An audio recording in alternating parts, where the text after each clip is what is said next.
Thanks so much. So again, welcome everyone. I'm Hannah Ake. I'm a senior program manager at the California Water Data Consortium. Thanks so much to you all for being here today at our Data for Lunch entitled Advancing the Power of Greenhouse Gas Reporting Through Water Energy Data. For those of you who might not be familiar with the consortium, just wanted to give a little bit of background. The consortium is an independent nonprofit organization created by a partnership of state agencies and others that really tries to have the best possible water and ecological information in the state. And so we really believe this helps to ensure that everyone living and working in California can prosper in the face of unprecedented climate challenges. And so as part of that work, we host this Data for Lunch series, really with the goal of providing a venue to learn about new and innovative water data related methods and technologies, share important information on water data topics, and then really to learn from and connect with one another. And so I'm really excited to introduce our presenters and partner organizations today.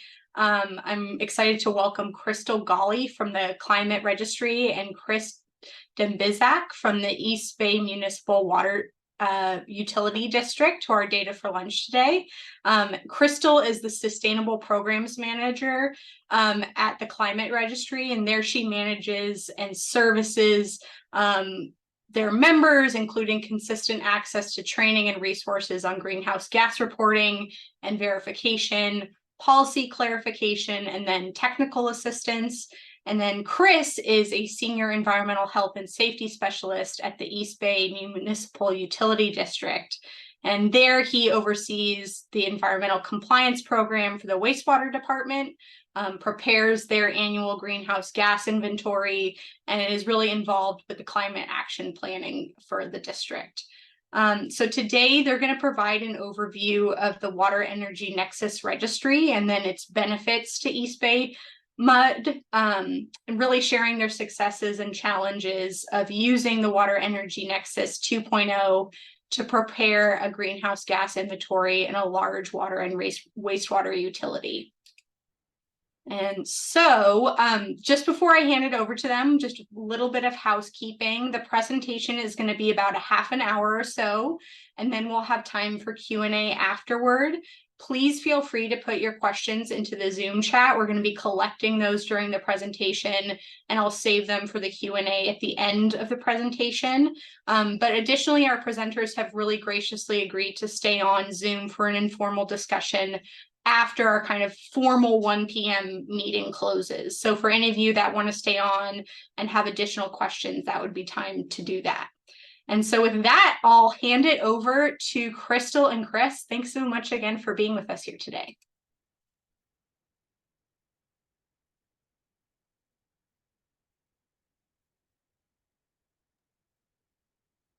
Thank you, Hannah, for the introduction, and thank you to California Water Data Consortium for hosting this webinar.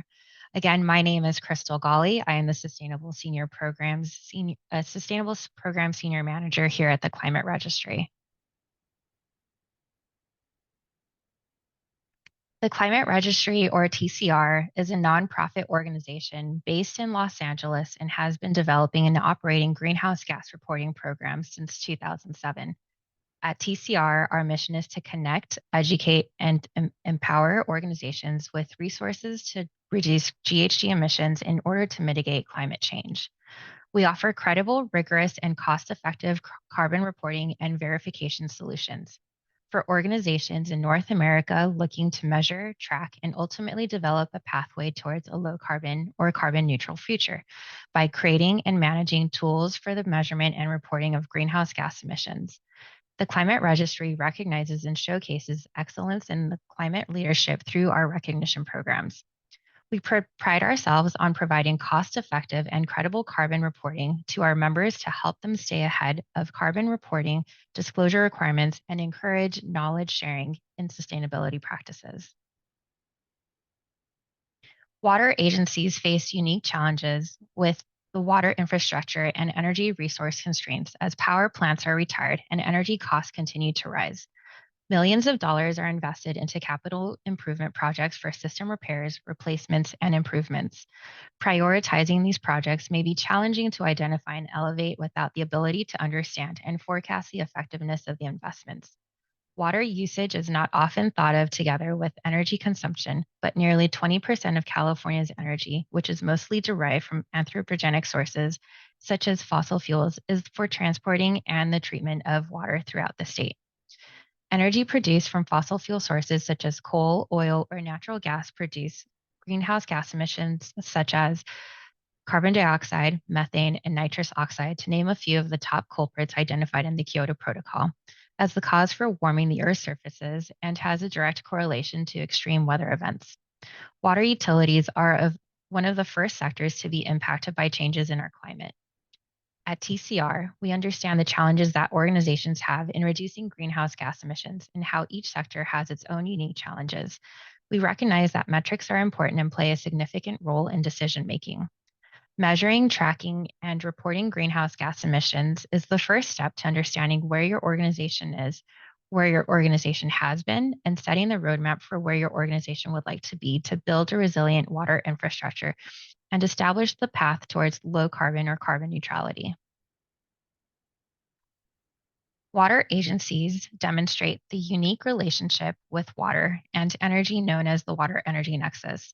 The Water-Energy Nexus stems from the interconnected and interdependent relationship between water and energy, as energy is required at every step of the water cycle.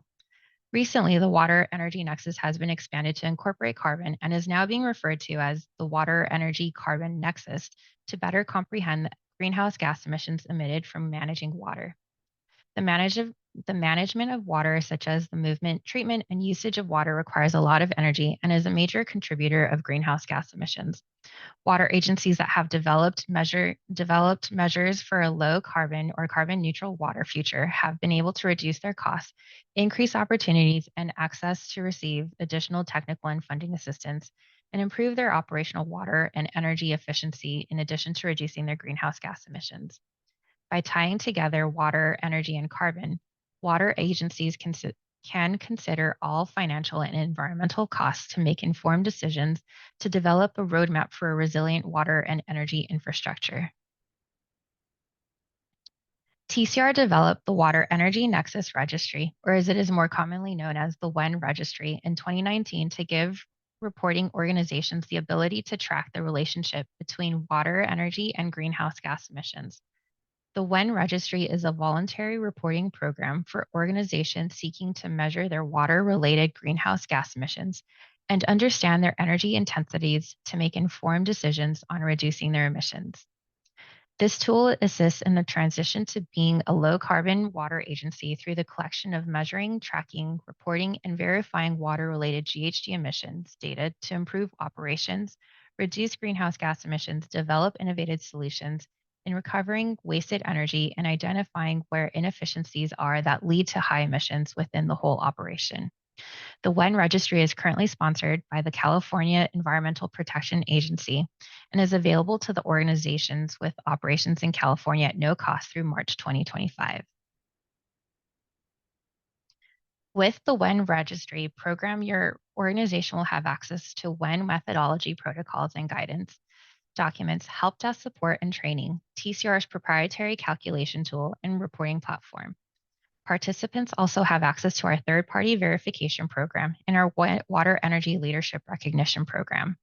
This program also has recognition opportunities for participants to demonstrate their sustainability commitments. Now let's dive a bit deeper into each of these benefits. TCR has developed and published a general reporting protocol that is structured in accordance with the GHG protocol, ISO standards 14064, and US EPA greenhouse gas inventory guidance. The general reporting protocol is the foundation of TCR's greenhouse gas reporting program.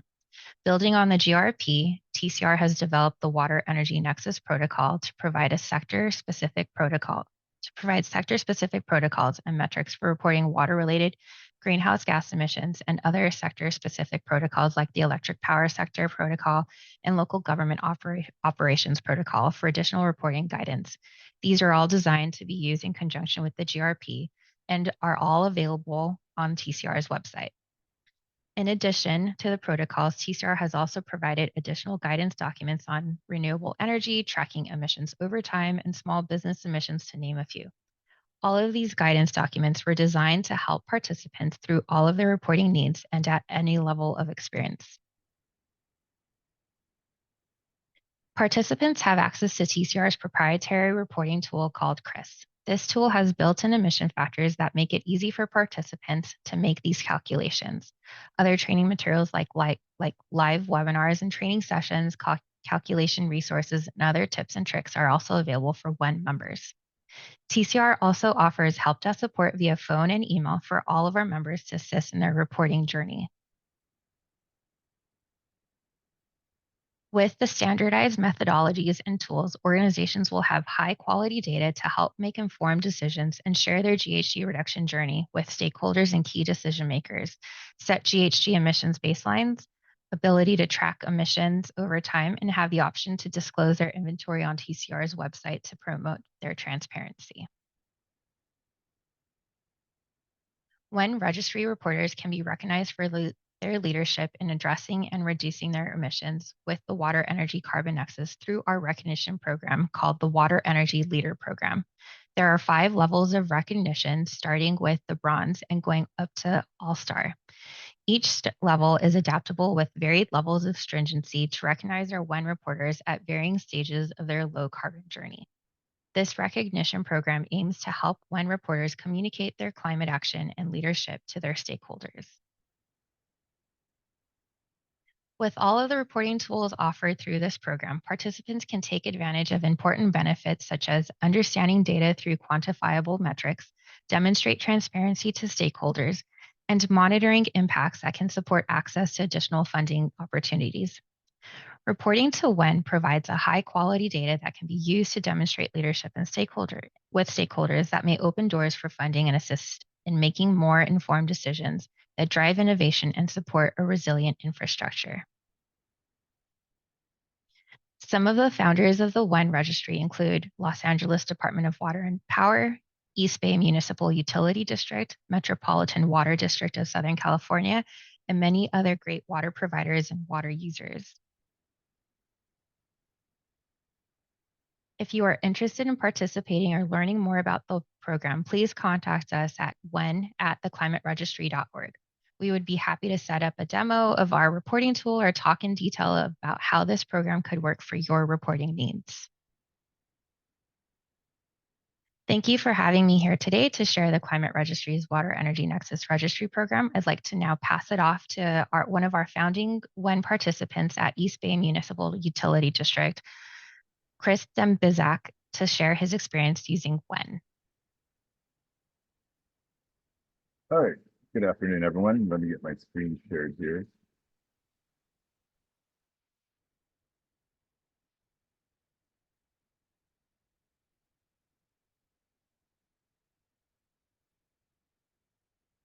All right, is the screen visible?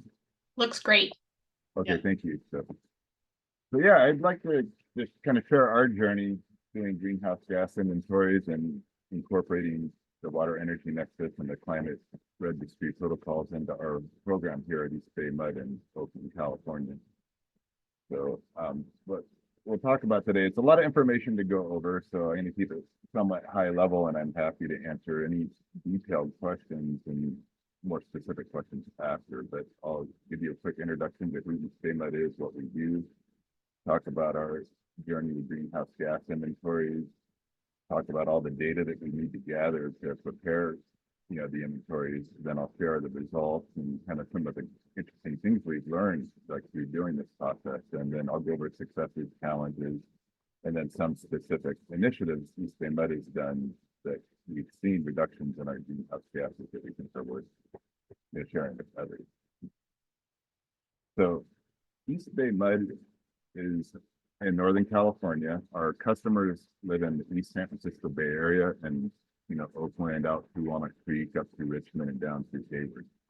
But the water that we provide to our drinking water customers actually comes from the Sierras. And you can see on the far right of this picture, kind of under the white box, that's the watershed that empties into Party and Comanche Reservoir, and that's where most of our source water comes from. It flows for the most part by gravity through aqueducts, through the Central Valley into our treatment plants, in the East San Francisco Bay Area.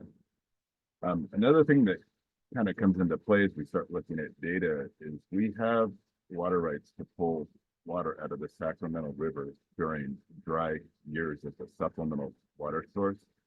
And that's what the green lines kind of up in this area are here. So during drought years, we have more water available. We have to pump it into our system and be able to use.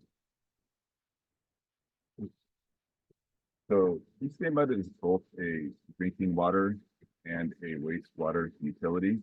We were formed 100 years ago, or 101 years ago now, and we serve 1.4 million customers in Alameda and South Costa County with drinking water.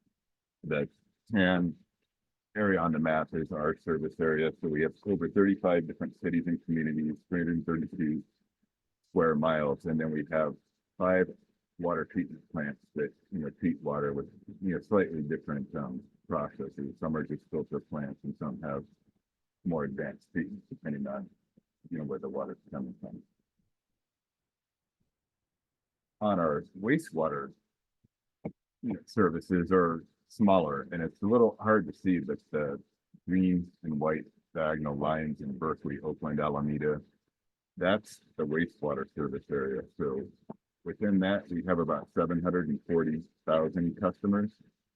And we have our main plant at the foot of the Bay Bridge. In fact, you can see it if you drive towards the toll plaza on the way to San Francisco. And then we have 3 wet weather facilities that come online during storms, when we need increased treatment. And then we have 15 pump stations, 29 miles of gravity interceptors, and then 8 miles of force mains, which are pressurized wastewater pipes.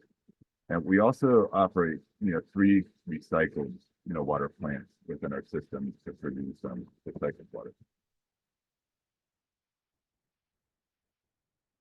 So East EBMUD has been,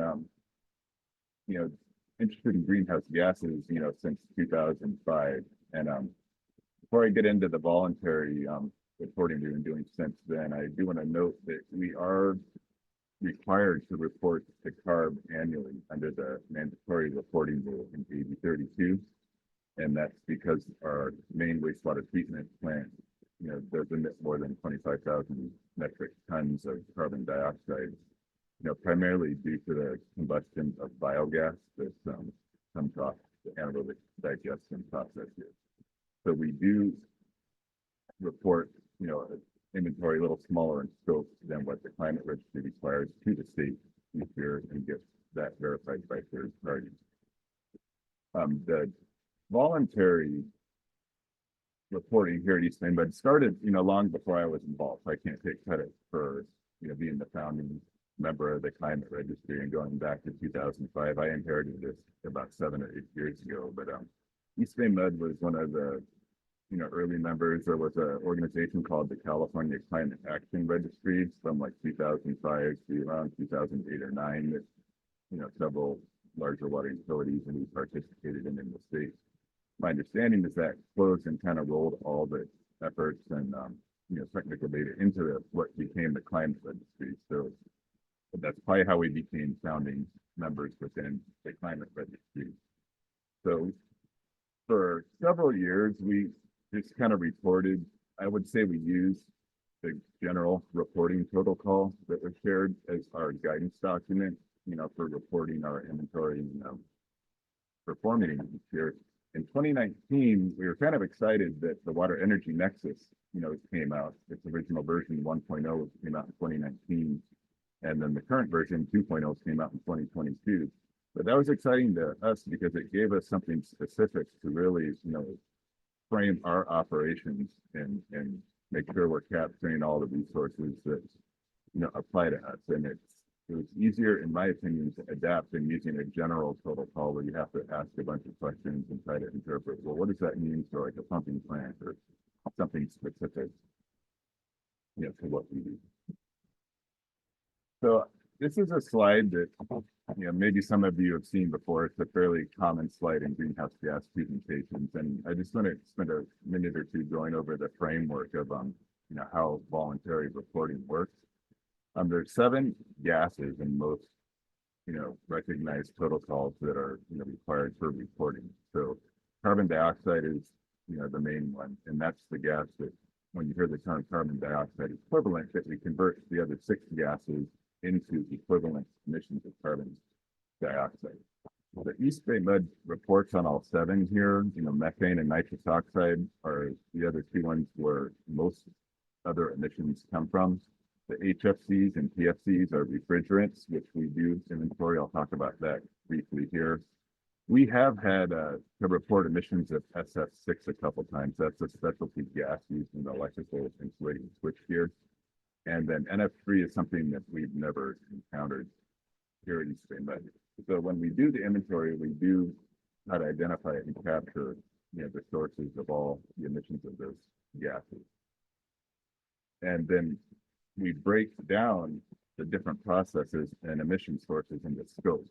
So scope 1 includes like any fuel combustion, and stationary sources. So like if we have a backup emergency generator that uses 100 gallons of diesel, and we're going to try to capture that and put it into the inventory.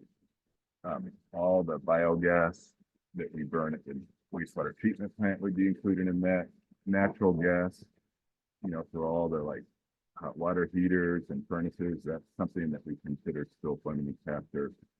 Something that's been getting more attention in the last few years, and I'll talk about it a little more, are process emissions from wastewater treatment, and that's methane and nitrous oxide emissions, from the treating of the wastewater. That we also count as scope 1. So scope 2 for us is primarily acquired electricity. If you bringing in steam or thermal energy from an outside source, that would also fall into scope 2. But for EBMUD, and I'm guessing for most water utilities, scope 2 is really referring to acquired or purchased electricity.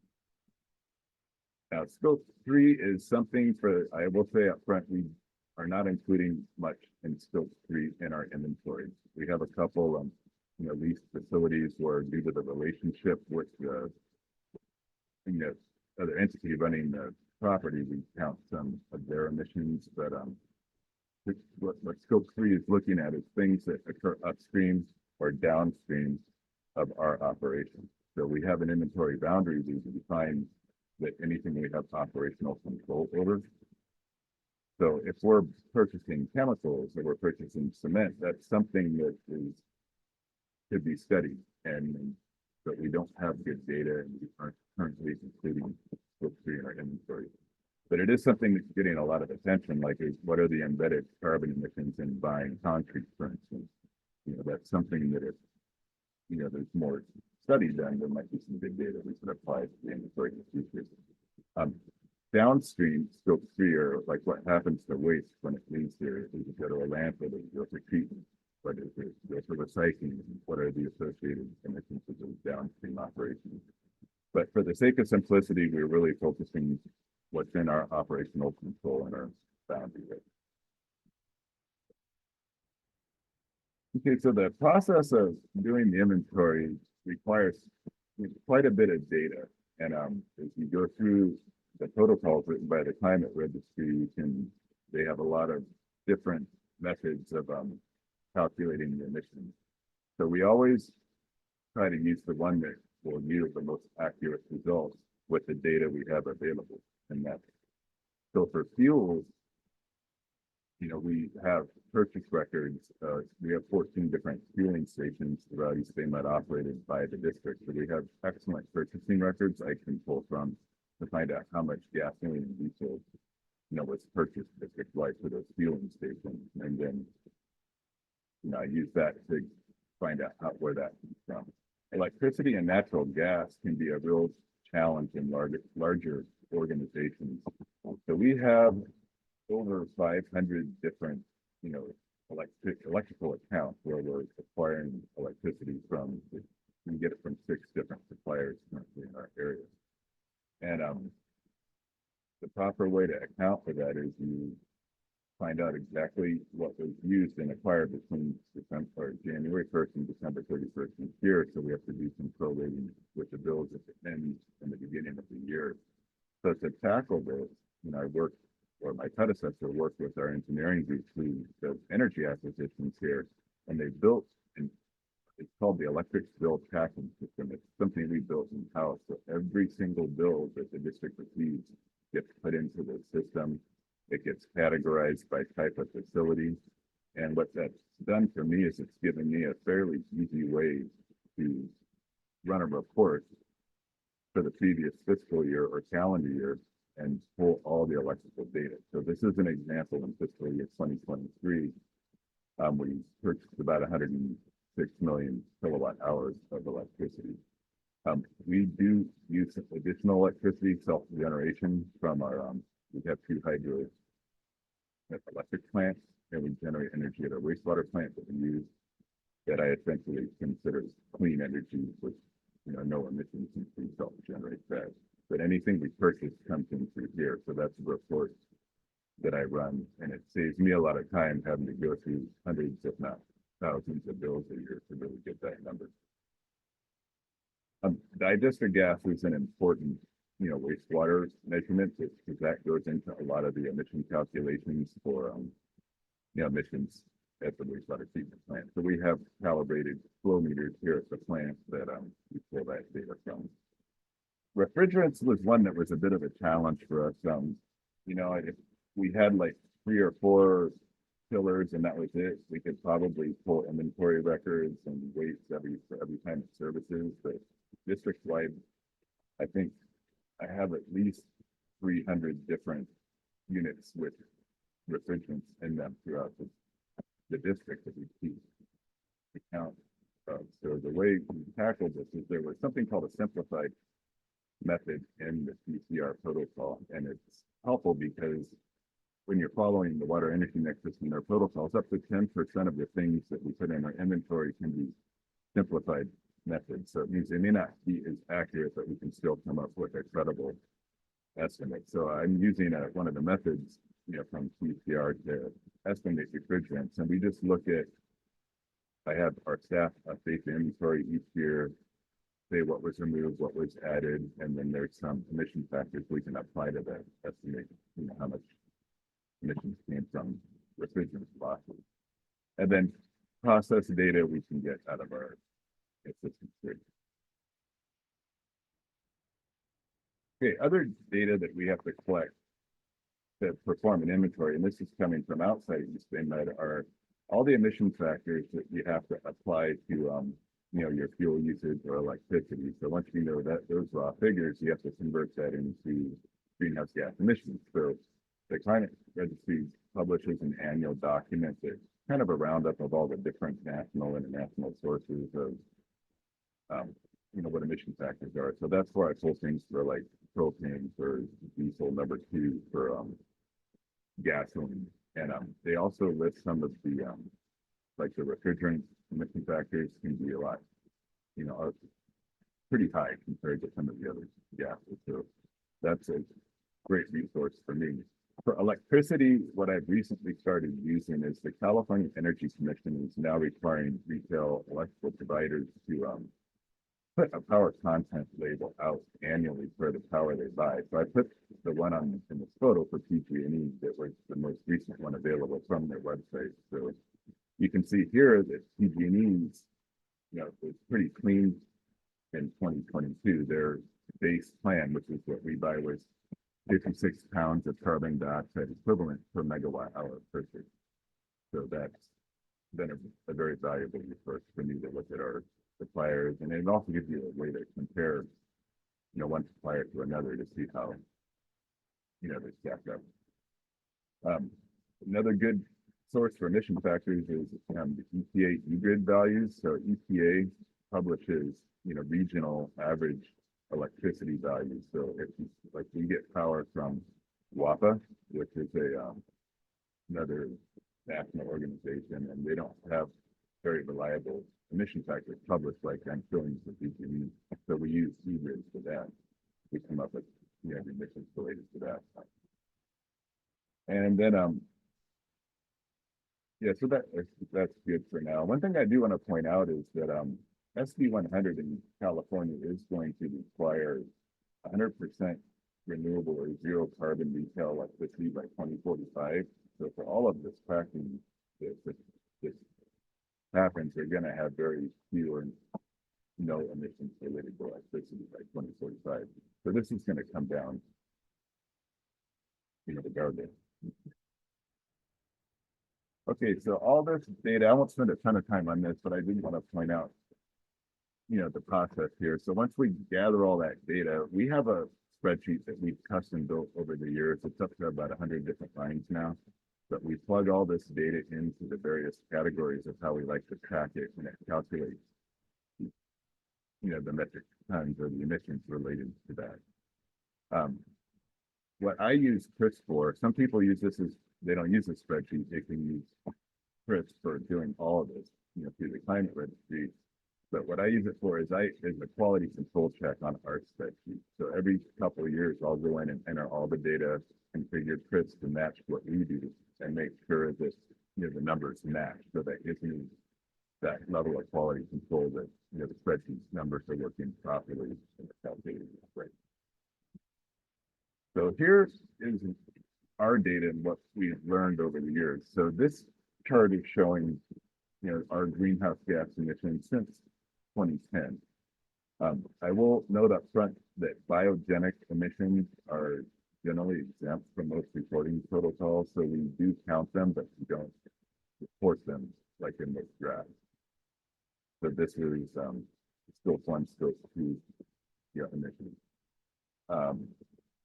It's interesting, you see the 4 lines that kind of look like they don't fit the curve in here. What's going on there, and something we've learned, is those are drought years where we had to do more pumping of water from the Sacramento River into our system. And that additional electricity use and purchases actually has a significant impact on our emissions. And so that's something we learned by doing the data. It's like, wow, that really does make a big difference overall. I think we're a little different than other utilities. We tend to need to do more pumping in a dry year, where like in a wet year, I think the state might do more pumping to deliver water to customers. So that's probably not a universal statement among water utilities, how that drought would impact their emissions. But for us, drought generally means we're going to have higher emissions for that reason. Now, this is a challenge I'll talk about a little later, is that something that appeared in the recent Water-Energy Nexus was, the requirement to include greenhouse gas emissions from wastewater treatment. And this is something that's being studied on a national level still and by a lot of academic institutions, but it's emerging to be a significant and real source of emissions. This is me guessing. I think we're still plus or minus 50% on what's actually happening, from using the public ways of estimating this. But on the other hand, I do think these are emissions that need to be recognized. So we, to handle this, what East and Bud's decided to do is we want to acknowledge this as existing and we are counting them, but we're reporting them in a separate category. So you can see the emissions just from the treatment of about 50 million gallons of wastewater per day are in the neighborhood of 50,000 metric tons per year using the current estimate. And this includes methane and nitrous oxide, from that treatment. That number is actually roughly double of what the rest of the district emissions are.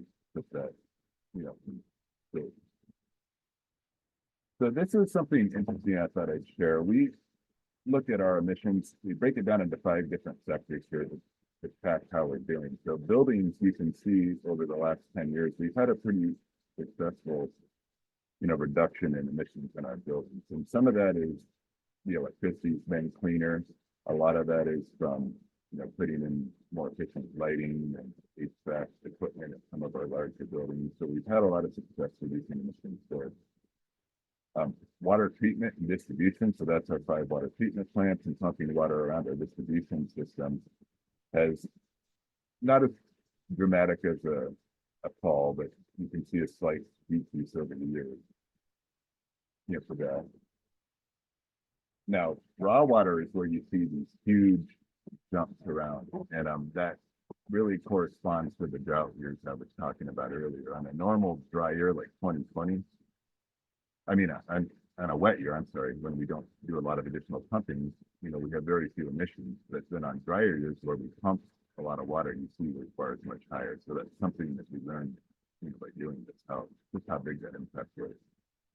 Wastewater is, this is excluding the process emissions. This is just natural gas and regular other sources down there. It's been generally even over the last year.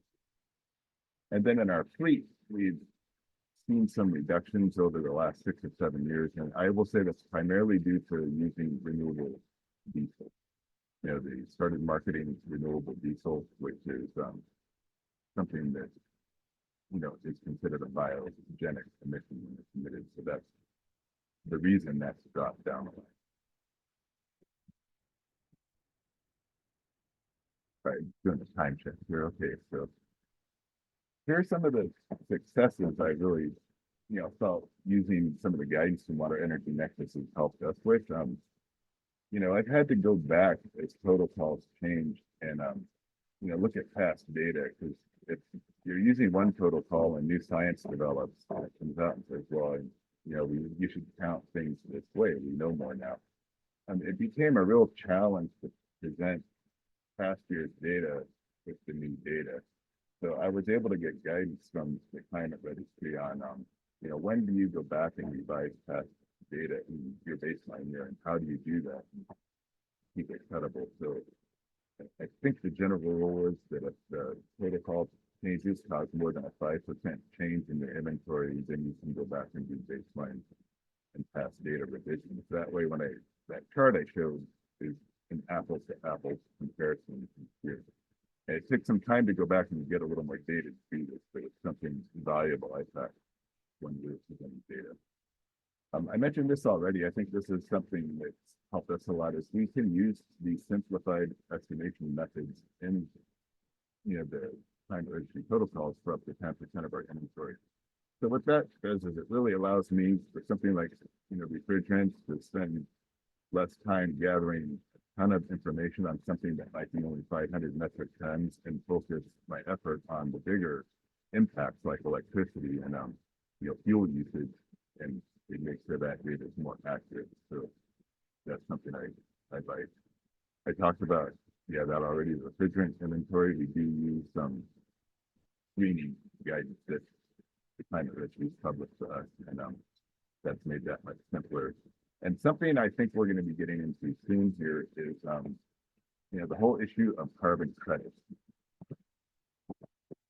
We have to buy carbon credits to meet goals, because we can't meet some of the goals we've set.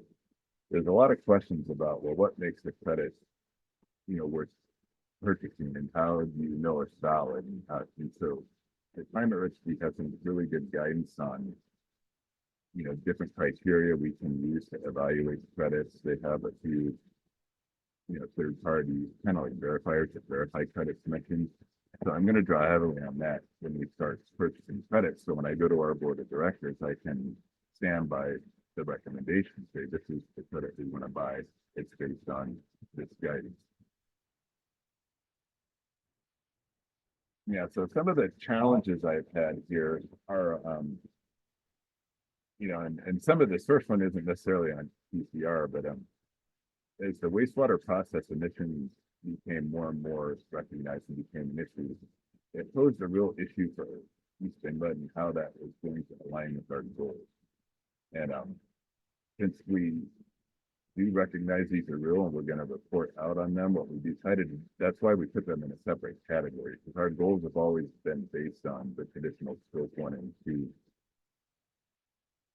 emissions, like from electricity, fuel usage, and refrigerants and things like that.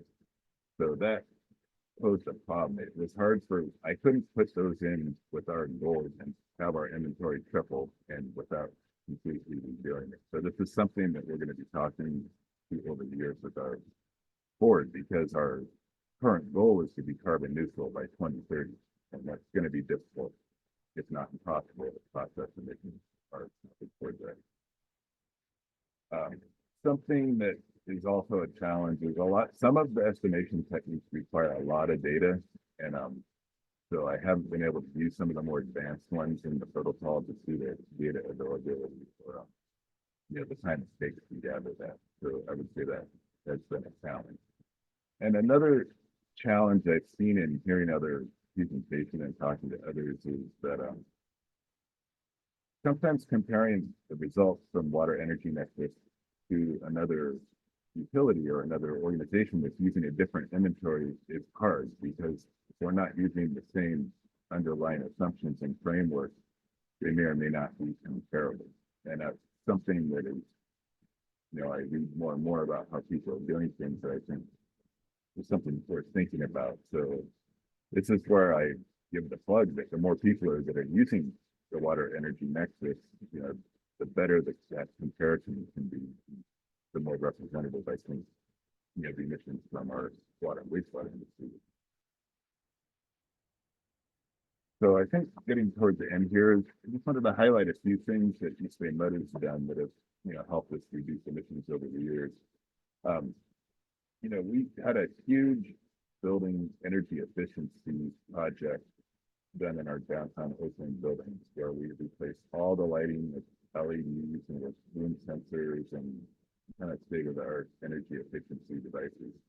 We also did a lot of improvements with HVAC systems, and when they did that, it made a significant reduction in the amount of electricity we were using. So that was a really good success for us. EBMUD's got about 8 solar projects, at various sites, but we just completed by far our largest one in Orinda, which is a suburb here from Wilson. And there's a new 12-acre site on EBMUD's land that we partnered. I forget what the name of the company was, but this solar project is going to produce quite a bit of energy that we can apply to our inventory as a credit through a contract with EBMUD. Renewable diesel, I mentioned, is something we switched to for use in our fleet. It's a great drop-in replacement for petroleum fuel. It works, fine. We've never had any issues in any of our vehicles, from trucks all the way up to loaders and things like that. Self-supply of energy is something that we've been able to really help reduce greenhouse gas emissions over the years, since we do generate our own hydropower and our power at wastewater. We can generate renewable energy credits for that, and then apply that to our inventory for what we self-supply. Another pilot we just started, which is kind of innovative, is as water is traveling through pressure zones, sometimes there's energy in that water, so we put in the system. It's called an in-conduit hydroelectricity system on one of the sites in our distribution system. And the idea is, as water comes down, we can capture some of the energy from that. Getting the connection into PG&E was a bit of a challenge, so that the energy it generates could be beneficially used, but that's something that, that's very true. And I think probably most of you on this call are on the journey of getting a green fleet. We had started by buying hybrids, and I think as of last year, we've had about 23 or 25 EVs. I think is where we're at now, but with the Advanced Clean Fleet Rule and the Advanced Clean Cars Rule, from CARB, that's gonna, over the next 10 to 30 years, really push most of the fleet into zero emission vehicles. That would bring those emissions down. So that was it. I'm gonna stop and be happy to take questions. And if you want to reach out to me individually to talk about or ask about anything, that's my contact info. Great. Thank you so much, Crystal and Chris. That was great and so informative. We got a couple of questions in the chat, and I saw Crystal answered one of them. So thanks so much for doing that, Crystal. But one that just came in from Arian is, will demand response and time of use be part of the greenhouse gas reduction strategy? Well, in talking to our energy specialists, we do try to, they do buy power when it's less expensive and less demand times. When it comes to applying that into the inventory, it's just one emission factor I use for all the power we purchase. So whether we bought it under time of use or we bought it at peak hours, the inventory is kind of neutral on that, the way I prepare it. Great. And then we're wondering, we got another question, is EBMUD transitioning its vehicle fleet to electric or hydrogen vehicles? Well, one of our engineers is doing a large scale study on that because we have about 1,400 vehicles in our fleet. And first I'm going to say it's primarily electric, but they are looking at hydrogen as part of the solution. One of the challenges we're finding, and probably a lot of you can relate to this, is getting the charging infrastructure and the electrical services built to charge that many vehicles. We're looking at each yard, each facility we've got, and trying to identify, okay, we have 60 vehicles here in 10 years. We need to have the electric infrastructure to be able to charge that thing, overnight. So that's one big challenge that we're looking into that kind of goes hand in hand with the advanced clean food. But hydrogen, I have a feeling it's going to be a small piece of it.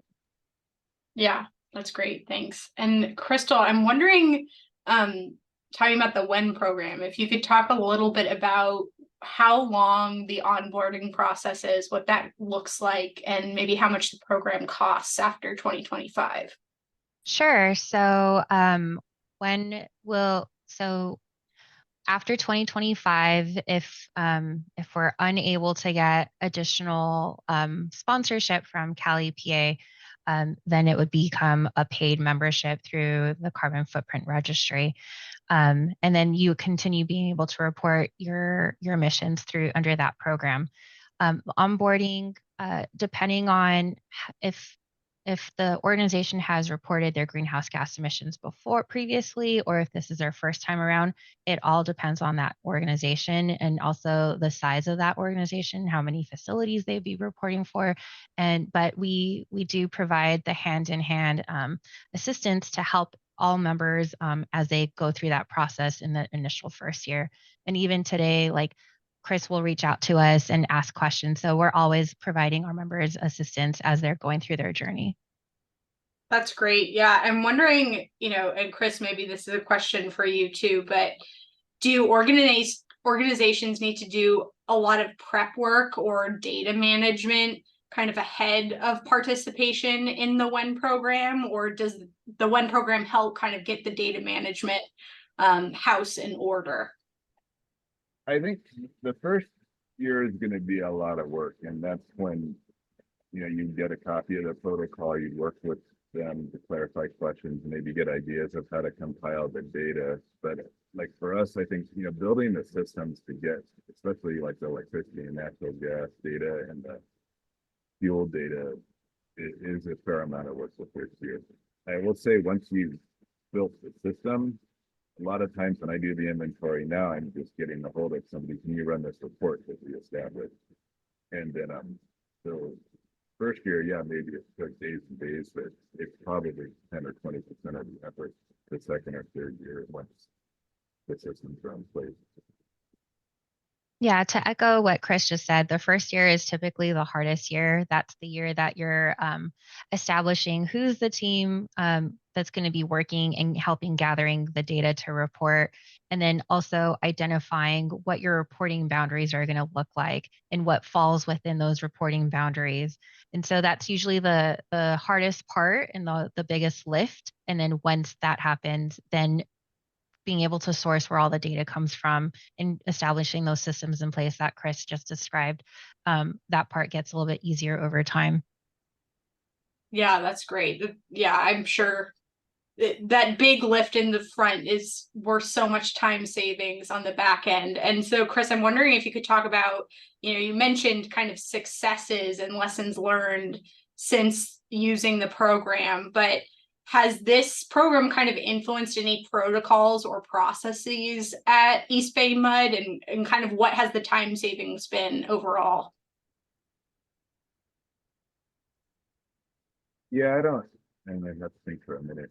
No, that's okay. I don't, honestly, I'm not, it has influenced us. I'm not sure it saved time though, because I think, you know, the inclusion of those wastewater emissions I was talking about in Yeah. the protocol really forced us to look into this further and get involved Yeah. even at a national level, and to try to understand it more. And yeah, the climate registries work a lot with us and people and giving us different options on how to estimate those emissions, but it's such an emerging area that I will say that, you know, participating in this has propelled us to get more involved in that.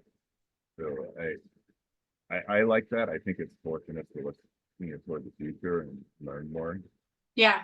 So that's one thing I would say was a direct response out of it. And well, as I mentioned in the presentation, I think that some of the simplified estimation methods that they allow, you know, for estimating the smaller emissions have been real helpful in things like survey pricing. That's great. Well, any other questions from the group? I know we got some questions in the chat, but also please feel free to come off mute or raise your hand.